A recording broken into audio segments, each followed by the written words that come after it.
Hello and welcome friends to my program Book Corner. Today I have for you a very interesting book titled Stand Up Straight 10 Life Lessons from the Royal Military Academy Sandhurst by Major General Paul Nanson. The caption by Telegraph on the top of the front cover page of the book says, "Fight your own battle with Sandhurst Self-Help Book." It's a Penguin Random House UK publication published in 2019. Friends, the Royal Military Academy Sandhurst, in short the RMAS, is the place where all officers in the British Army are trained to take on the responsibility of leading their fellow soldiers. During training, all officer cadets learn to live by the Academy's motto, which is "Serve to Lead." Officers who have graduated from Sandhurst include big names such as Sir Antony Beevor, James Blunt, Sir Winston Churchill, Sir Michael Morpurgo, astronaut Tim Peake, Heather Stanning, Nicola Wetherill, Prince William, Duke of Cambridge, and Prince Harry, Duke of Sussex.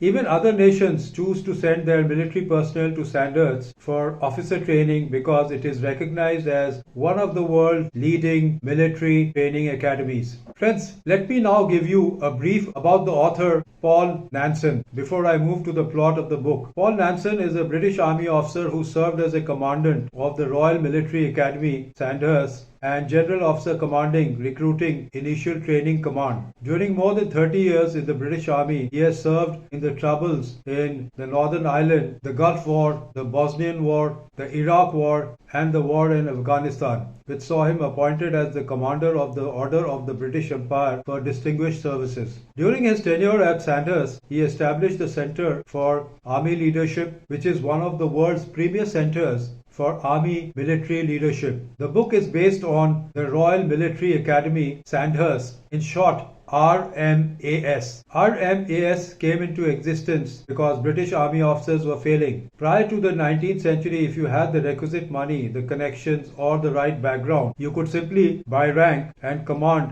and lead men. One very far-sighted officer, General Lampson, decided that the British Army needed to properly train and educate young men to lead, so he built the RMAS. The narration doesn't have a storyline. Stand Up Straight shares 10 simple but transformative lessons that every officer is taught during their time at the world-famous military academy, modern and counter-intuitive, ranging from making your bed and ironing your shirt to improving resilience, emotional intelligence, and grace under pressure. Stand Up Straight draws on first-hand battlefield experiences as well as Sandhurst's key leadership principles. The title of the book, Stand Up Straight, is very meaningful therefore. It covers a number of themes. Taken literally, it's about making yourself taller, owning your space, putting your shoulders back, and stretching your spine so that you become the optimum size you were designed to be. But it's also about being the fullest and the best version of yourself. The book is full of sterling tips that can really improve your life. It has 10 very interesting chapters. They are as follows. Chapter 1, The Sandhurst Way, the life-saving magic of tidying up. This chapter largely deals with your daily habits. We don't mind what habits you bring into the academy. The first 5 weeks are about teaching you new habits. The colored sergeant checks for properly ironed clothes, all folded to the dimensions of an A4 piece of paper, and how to make your bed in the Sandhurst style. It teaches you to make your best nature your second nature. Chapter 2, Long Days, Short Weeks.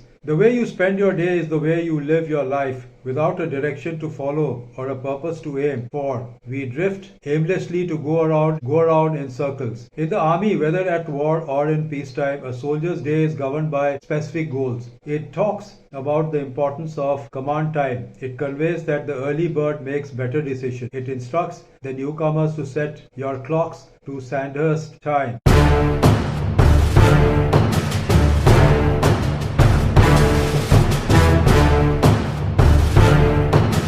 It teaches how to make your mountains into molehills. Chapter 3, Tighten your chin strap. Chin strap, friends, is a strap attached to your hat. Get to know your threshold failure. The first 5 weeks are designed to bring the cadets up to a common baseline. We will put you in positions where you will probably fail, but that's okay because it's here you will learn. Right or wrong, make a decision. It's better to be doing something with momentum than sitting in a ditch like a stationary target. A nice quote in this chapter is, float like a butterfly, bounce back like a spring, which reminds you of the famous quote of famous boxer Muhammad Ali. Chapter 4, pack your Bergen. The bag used by the military is called Bergen. You don't have to be a minimalist, but it helps. The more thought you give to what goes into your bag, the better equipped you are for what lies further down the line. This sounds very basic, but you'd be surprised how many cadets don't give sufficient thought to packing their bags and end up learning the lesson the hard way. So packing your bag is of utmost importance in the army while going to war. The ABCs of packing explained in the book are interesting. They include fine points such as accessibility, balance, and compactness. Then comes the 7 questions. The 7 questions are used to provide a logical handrail to aid better decision making. A point, thinking outside the Bergen.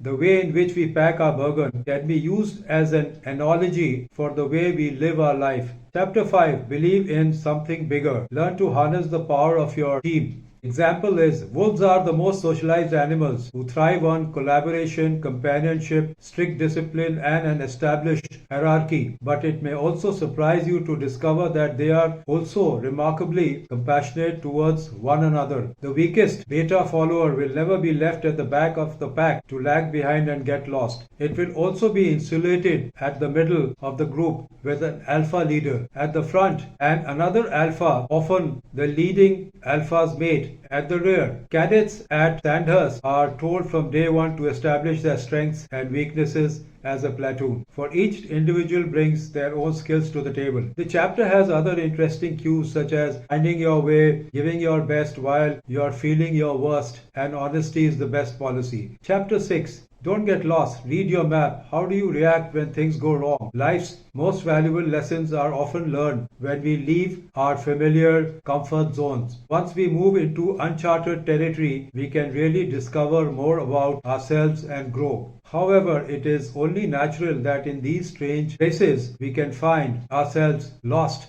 So carry your roadmap with you. The book teaches you about finding your way, to check your moral compass. It also talks about the Army Leadership Code. Now we come to chapter 7. Take a knee. We all know what taking a knee is. Trust in your own judgment. The chapter advises to take a knee under special conditions. Talks of the condor moment practiced in Sandhurst. In a pressured conflict, it's imperative not to let your blood rule your brain. Instead of rushing in offensively with retaliation, stand back, take stock of situation, rest, recalibrate, and then act. Often the cooler heads prevail. It describes the art of thinking under pressure. Chapter 8. Train hard, fight easy, fail to prepare and prepare to fail are the tenets on which RMAS works. It trains you to outthink your opponent. It teaches you to take daring initiative. Chapter 9. Cast your leadership shadow. The standard you walk past is the standard you accept. The chapter takes you through various case studies. Chapter 10. Serve to lead. The power of example, authentic leadership,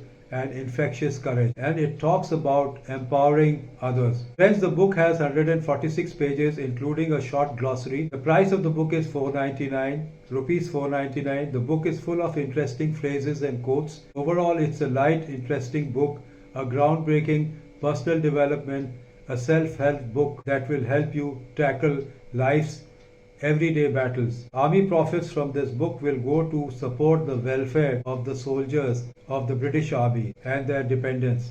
I would give the book an A grade. That's all for now, friends. Goodbye and see you soon.